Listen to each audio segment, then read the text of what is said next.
नमस्कार शेतकरी मित्रांनो, मी राजेश चौधरी, आपला कृषी मित्र. मित्रांनो, आजचा आपला व्हिडिओचा मुद्दा द्राक्ष बागेची जी सध्या ग्राफ्टिंग चालू आहे, तर त्या संदर्भात आपण आज व्हिडिओ बनवतोय. तर ग्राफ्टिंग करताना कुठल्या गोष्टींची काळजी घेतली पाहिजे या सर्व गोष्टींवरती आपण आज बोलणार आहोत. तर मित्रांनो, सर्वात पहिले तुम्ही जर चॅनलवरती नवीन आला असाल तर आपल्या चॅनलला सबस्क्राईब करा, व्हिडिओला लाईक करा. तर मित्रांनो, आपण आज ही SSN ह्या व्हरायटीची ग्राफ्टिंग केलेली आहे. तर ही गाडी आपण तासगाव सांगली इकडनं आणली. तर हिला साधारण जाण्यासाठी 1 दिवस, येण्यासाठी 1 दिवस. जिथून गाडी घेतली तर ती घरापर्यंत येण्यासाठी कमीत कमी 13 ते 14 तास लागले. बरेच शेतकरी बांधव तिकडून गाडी आणत असतात. तर मग ही गाडी जेव्हा आपण कारगाडीमध्ये किंवा कुठल्याही साधनामध्ये घेऊन येत असतो, तर ती गाडी तिथून आणताना आपण या गोष्टींची काळजी घेतली पाहिजे की ती गाडी फार ज्यावेळेस तिथून देता बांधून ती गरम नाही झाली पाहिजे. त्याच्यानंतर तिला जो पाला आहे तिचा फ्रेश राहण्यासाठी आपण गाडीमध्ये AC असतो किंवा काही काच जरी खाली करून ठेवली तर हवा चालू असते, त्याच्यामुळे ती गाडी गरम होत नाही. त्याच्यानंतर दुसरी गोष्ट, आपण जी गाडी सिलेक्शन करतोय तिथून ती गाडी जेव्हा घेतोय तिचं जे हा जो गर असतो आतमधला चॉकलेटी, हा पूर्ण परिपक्व असणं फार गरजेचं असतं. जर तो कवळा असला तर तिथे आपली गाडी फुटायला देखील अडचण येते, आणि फुटली जरी तरी तिचा शेंडा किंवा ग्रोथ होत नाही, ग्रोथला खूप फार अडचण येते. त्याच्यानंतर ही जे गाडीचं जे सायन आहे, जो आपण चॉकलेटी आहे पद्धतीने बघितलं. त्याच्यानंतर दुसरी ही जी काडी आहे, हिचे जे पेऱ्यातले अंतर आहे कमीत कमी 2 पेरे इतका अंतर आहे. हे जे पेऱ्यातले अंतर चांगलं पाहिजे, जेणेकरून क्राफ्टिंगवाल्यांना अडचण नाही येणार. ग्राफ्टिंगवाल्यांना तिची पाचर तयार करायची असते, तर ते लांब पेरा असलं तर पाचर तयार करण्यासाठी आपल्याला अडचण येत नाही आणि ग्राफ्टिंग देखील चांगल्या पद्धतीने होते. तर तिसरी गोष्ट अशी की जेव्हा आपण आपलं रूस्टॉक आहे हे खूप चांगल्या पद्धतीचं तयार झालेलं असावं, जेणेकरून ग्राफ्टिंग फुटण्यासाठी अडचण येत नाही. आपला ही जवळपास फेब्रुवारी महिन्यामध्ये आपण 21 फेब्रुवारीला याची लागवड केली होती. हे शूट हे पेन्सिल आकाराचे हवेत. हे आता याच्या शेजारचं आपण 4 सिलेक्शन करून ठेवले, तर याच्या शेजारचं हे जाड झालेलं आहे जास्त. तर ग्राफ्टिंगवाले याच्यावरती ग्राफ्ट नाही करत, तर ही पेन्सिल आकाराची तरी रूस्टॉकची काडी असावी, आणि ग्राफ्टिंगला जी काडी आणणार आहोत ती पण त्या रूस्टॉकला मॅच होईल अशी असावी. त्याच्यानंतर ग्राफ्टिंग करताना आपण ज्यावेळेस काडी आणतो त्यावेळेस तिचे पानांचे देठं ठेवून पानं कट करून घेतो.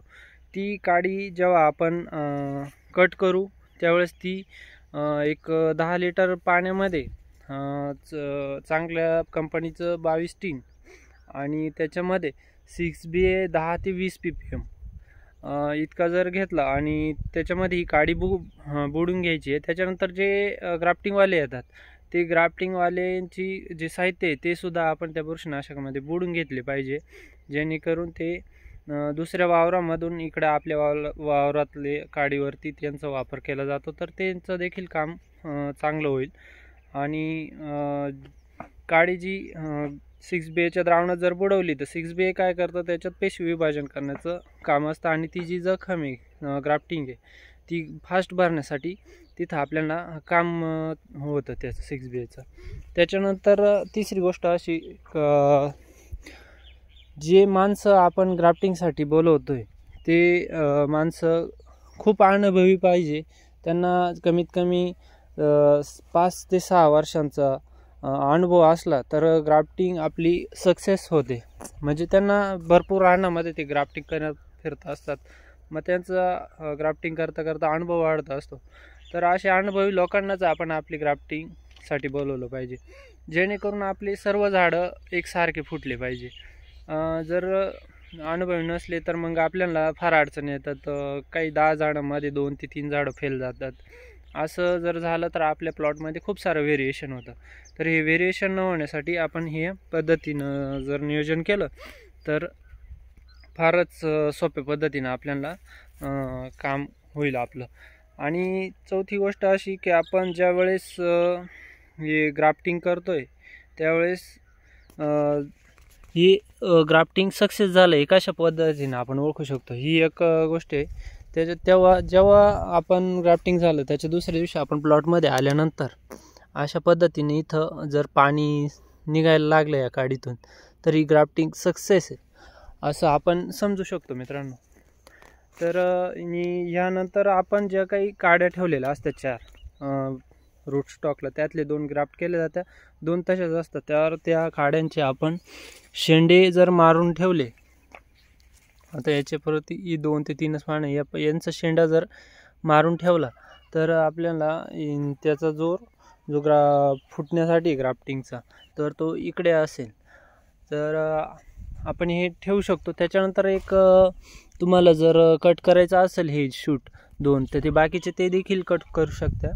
आणि ग्राफ्टिंग केल्यानंतर लगेचच आपण हे जे रूटस्टॉक आहे रूटस्टॉकची ही ग्राफ्टिंग केलेली काडी अशाच पद्धतीने सुतळीने स्ट्रेट बांधून घेतली पाहिजे, जेणेकरून आपल्या जे शूट आहे जे झाड ग्राफ्टिंग फुटल्यानंतर त्या शूटला एक सरळ वळण लागेल आणि आपलं जे झाड आहे ते एका सरळ लाईनीमध्ये वरती जाईल. तर या काही बाबी आहे. आणि जे आपण आपल्या खाली जास्त सूर्यप्रकाश पडला तर आता सध्या पावसाचं वातावरण आहे, पाऊस सर्वीकडे पडतोय, तर अशा वेळेस काही नाही, पण ज्यावेळेस आपल्या प्लॉटला पाण्याची गरज असते आपण पाण्याचं नियोजन देखील चांगल्या पद्धतीने केलं पाहिजे. त्यासोबतच त्याची मुळी चालल यासाठी आपण त्याला खाली मायक्रोरायझा किंवा सीवीड किंवा ह्युमिक या तिन्हीपैकी कोणत्या एकाचं ॲप्लिकेशन करून घ्यायचं, जेणेकरून आपली मुळे ॲक्टिव्ह राहील आणि ग्राफ्टिंग केलेली ती पण फास्ट फुटेल आणि त्याची ग्रोथ पण देखील चांगली होईल. तर या काही गोष्टी आपण लक्षात घेतल्या पाहिजे. आणि याच्या पुढे पण आपण नक्की आपण या रूटस्टॉकला कशा पद्धतीने स्प्रे खत नियोजन करणार आहे याची व्हिडिओ टाकणार आहोत. तर तुम्हाला ही दिलेली माहिती आवडली असेल तर आपल्या चॅनलला सबस्क्राईब करा, व्हिडिओला लाईक करा. धन्यवाद.